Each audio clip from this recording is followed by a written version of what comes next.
Like, how big a challenge is this tomorrow night after last week, and how do you assess where the squad is compared to last?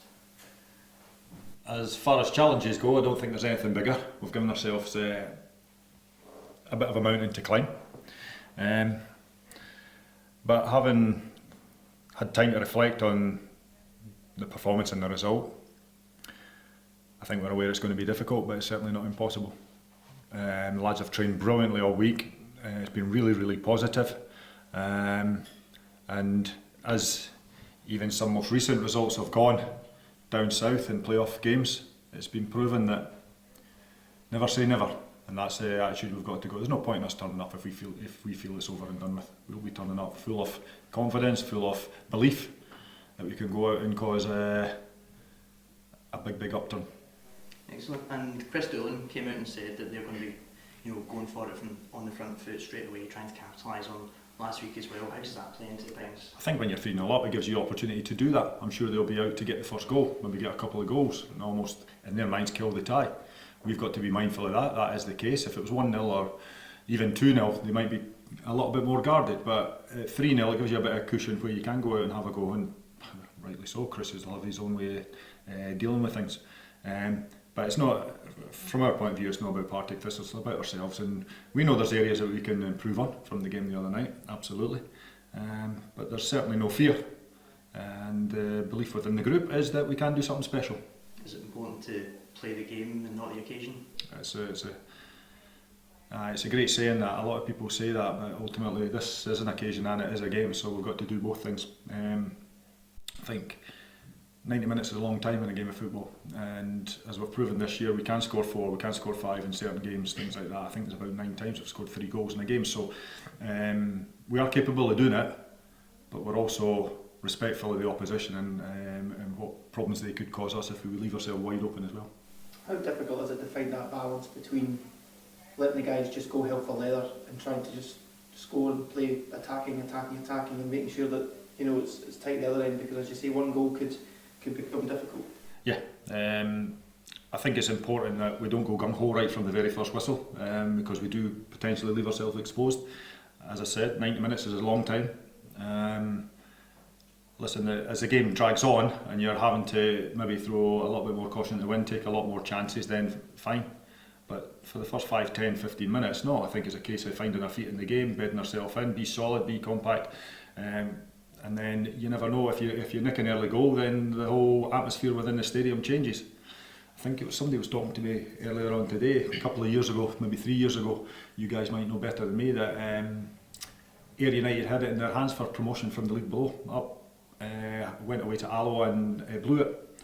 And the apathy around the town and the disbelief and the feeling that that opportunity had gone. It was now in Wraith's hands to go and win it. Before the last game of the season, ultimately they got a result that they needed to win, and Wraith didn't get the result they needed. So listen, I'm sure there's a dejected feel amongst the fan base after the result the other night, but as time goes on, slowly but surely dreams happen and shocks happen, and we'll probably lose a few fans to fail last week, but I still think the Somerset Park is it's a sight to see when the place is rocking, and that's up to us to try and put something on to give the supporters something to shout about. Is that your message to the fans though, that we're going to need you to come out and back us? It might be 3, but this can happen. Yeah, of course. I mean, it sounds a wee bit corny, of course, and a lot of fans will be like, well, we came out last week and you never done it. And I get that. We're all human and we're all disappointed about the result and things like that last week. But it's not over. It is only half time. There is 90 minutes. 90 minutes is a long time in a game of football. We've proved to you guys as supporters that we can score 4 against Partick earlier on in the season. I've already mentioned we scored 5 against a magnificent Queen's Park team who had a wonderful season as well. So, as aware we are at how difficult it is, it's certainly not impossible, and there's certainly players that are in that changing room that I believe can certainly turn the game around. Josh, in terms of pressure, you've said that 3-0, you might lose a few fans this week. Does that write off the game? Do you feel that there's less pressure or more, the fact that it's last week's result, sorry? How does that play into it? No, I think you can look at it both ways. Obviously, I think there was probably a lot of pressure on both teams last week to go up to get to that stage of the season. But listen, now we know the task in hand. You're maybe thinking last week if you keep it 1-0 or whatever and you bring it back here, but the task is simple now. We need to score 3 goals and that's it. But we've spoken about it this week, the gaffer's touched on it. We've not got a period of time where we need to score 3 goals in the first 10 minutes, you know. So we've been working kind of towards that this week and everything's been positive. So we'll try not to think about pressure, just we know what we need to do and we'll go out and hopefully do the job. We've done the same at Inverness, we knew that we had to win and we've done it, so I don't see why the boys can't do it again. The experience of those games really benefit you going into this?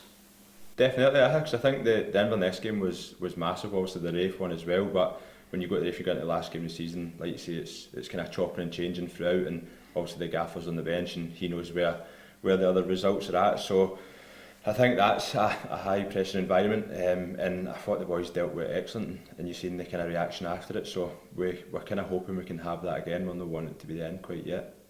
After the last result, did the players speak amongst themselves? What was the sort of general mood and feeling after the Firhill beating? Listen, I'm just being honest, I'm not saying this like to kind of try and get the fans on side of that, but I think everybody was more disappointed. I even spoke to the gaffer, myself included, was more disappointed with the performance, because I think if you look as a whole through the season, that wasn't us. And when you've got kind of 2,500 Ayr fans turning up to Partick, you do feel like you've let them down. That's the truth. So I think everybody kind of looked at themselves first and foremost after the game Friday, and you're disappointed. You're saying you kind of don't see any way back, but we came in here on Monday and the gaffer, the staff straight away created an environment where it was going to be positive, and if you've been round the place this week, that's what you'll see. It's been positive since Monday onwards, and boys are ready to go and can hopefully kind of turn that around, because as crazy as it sounds, we kind of don't want to leave the season based on that performance last week, so we'll look to kind of put that right come tomorrow. Just looking at the previous game, what kind of has to change from the players' point of view to ensure that doesn't happen, you can't turn it around? Everything, to be honest. I don't think we can sit here and say that we can't concede because we conceded 3. Listen, I'm at the top end of the pitch. We need to do better. We need to score. We need to create more chances. So I think first and foremost we just need to defend as a unit and have that kind of platform for us to go and play off, and then just see where it takes us. But if you're asking what needs to be better, I think going through last week, everything. That's just total honesty. You both have picked up on certain things that have happened during the season, that sort of barriers, and you guys have came over them. When you think of the squad and the players that are around you, do you feel there is that character, that there is a chance here that these guys will not give in until that last whistle? Do you see that when you look around the squad? Definitely. I think the big one, Inverness, I think it was 88 minutes or something, we got the winner, so it's been done and everybody's got a feeling of that, and once you get a feeling of it, you want these kind of moments to keep happening. So listen, I've touched on it, we know what we need to do Friday, and hopefully we can feel that again, but there's more than enough in that change room, and we've proved it over the course of the season. Josh, sorry, you're one of the more experienced players out of the group, and you've obviously won promotion with Livingston and Ross County from the Championship. Have you been trying to kind of pass on that experience to the sort of more inexperienced players during the week? I wouldn't say pass on. Obviously, you speak about stuff and you kind of try and get across like what you've experienced. I've always been honest. I think to go up through the playoffs, it's great to get promoted whatever way you do it, but to go up through the playoffs is extra special, because you need to work that bit harder and you're maybe not expected to do it. Like the last game of the season, I say at one point we thought we were out the playoffs and then we finished second. So I had just trying to say like, listen, this is probably the best opportunity you ever get. Like 90 minutes to go and just go out and give it everything, see where it takes us. And the gaffer touched on during the week that Sheffield Wednesday came back from a 4-0 deficit against Peterborough. Do you guys take inspiration from those sort of results, that it can happen for us on Friday night? I think you've got to, because if it never happened, I don't mean to be saying it can't happen, but it's so fresh in the memory. Everybody, it only happened last week, that you're saying, well, it's been done with 4 goals, we can do it with 3. So to kind of replicate that, like say, when I said we come in at the start of the week, everything's been positive. We watched the video of that, we watched video of other stuff, and it can be done. So everybody's looking forward to it. Just a final one, how's the fitness of the squad looking? Yeah, we're pretty positive, and everybody's fit. I don't think we're missing anybody, so that includes Big Dippo. He's been back in training the last couple of days. Jordan Houston been back in training the last couple of days.